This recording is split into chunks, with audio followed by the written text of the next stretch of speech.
Jujutsu Kaisen has an amazing cast of female characters, and Nobara Kugisaki is one of the many examples that can be used to support this statement. But what is it about Nobara's character that makes her so special? About Yuji. He's crazy, isn't he? As grotesque as the curses may be, whether they take the form of the living. If those curses try to kill him, he goes to get rid of them without an ounce of hesitation.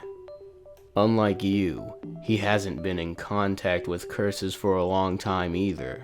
He's just a boy who's been living his life as a regular high school student would. Even with talent, there are frustrated shamans who are unable to overcome the fear and disgust that comes with destroying curses. You've seen them, right, Megumi?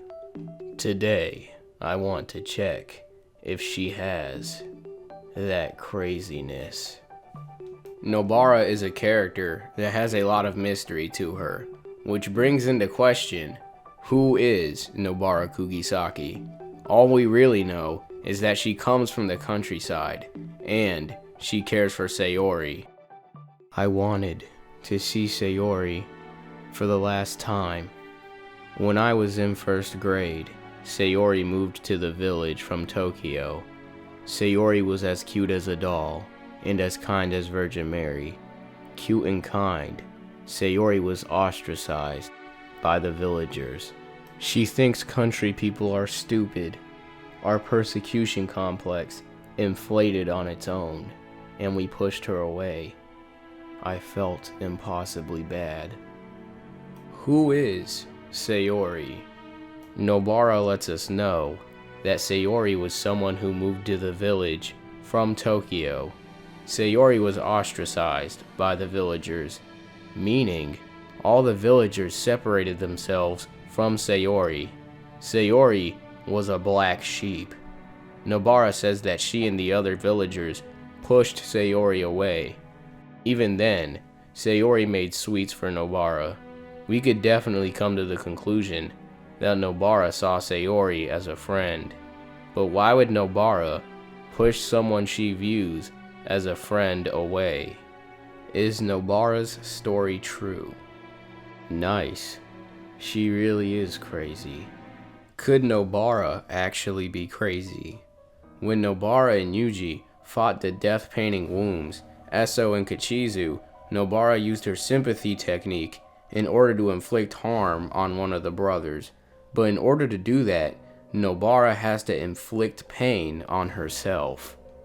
This ability seems absurd, but it's not as absurd as the amount of pain Nobara inflicts on herself. The fact that Nobara can handle so much pain is abnormal, especially when she's able to keep something relatively close to a smile on her face while inflicting pain on herself. Nobara even takes satisfaction in hurting Eso and Kachizu. Oh, my little brother. Don't die! Brother! Bruh. Brother! Oh, don't you worry. The older one will get his turn right after this. Kachizu. Satoru had misjudged Yuji. About Yuji. He's crazy, isn't he? As grotesque as the curses may be, whether they take the form of the living. If those curses try to kill him, he goes to get rid of them without an ounce of hesitation. I'm sorry, big brother. Even though I was here, I wasn't able to protect him. Tears of affection. Because of this surprising display of emotion, Itadori didn't finish him off. About Yuji. He's crazy, isn't he? He goes to get rid of them without an ounce of hesitation. At this moment, Yuji hesitated. Yuji is not as crazy as Satoru initially thought he was, but Kugisaki also stopped fighting. At this moment, Nobara did not hesitate like Yuji. Nobara stopped fighting because she was processing the fact that she killed a living curse. Why hasn't he disappeared yet? Isn't he dead? No. They aren't cursed spirits. They are flesh and blood. Yet regardless of this, after killing a living being for the first time, isn't this the first time you killed something instead of exercising it? What about you? I have once. No. Saying once is kind of misleading. It was 3 people. Aren't you the one who should be having issues here? And with this question, I think it is quite clear that Nobara might have possibly killed people in her past, especially when Yuji asks if she's killed someone before. And then we don't get to see her answer. But then she asks Yuji, aren't you the one who should be having issues here? And with this question, Nobara speaks as if it's expected for Yuji to have a problem with killing people.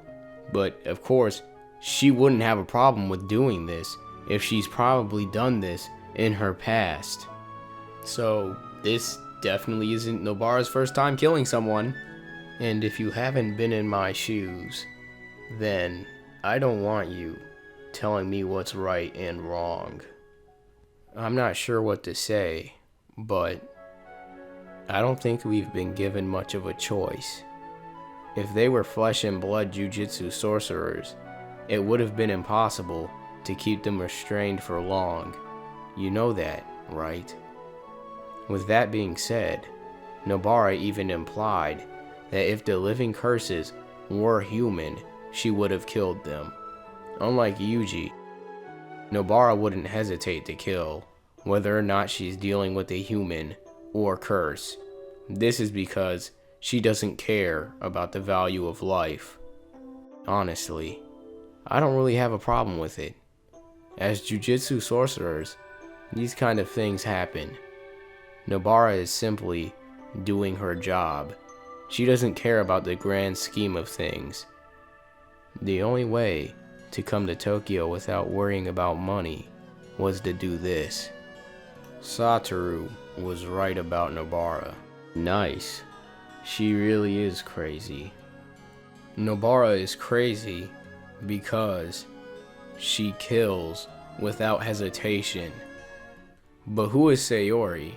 Nobara came to Tokyo because she hated the countryside and wanted to live in Tokyo. But is this true?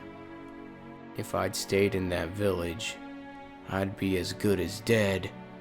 There can be a connection made between Saori and Nobara. If Nobara stayed in the village, she would be dead. So you could essentially say that she was pushed away from the village. Just like Saori. Since Nobara is a shaman, I could see it being very hard for her to fit in, especially with country folk. You guys don't even know how us shamans are treated on the shitty countryside that doesn't even show up on maps. With Nobara being a shaman, it would make sense for the villagers to ostracize and separate themselves from her for that reason.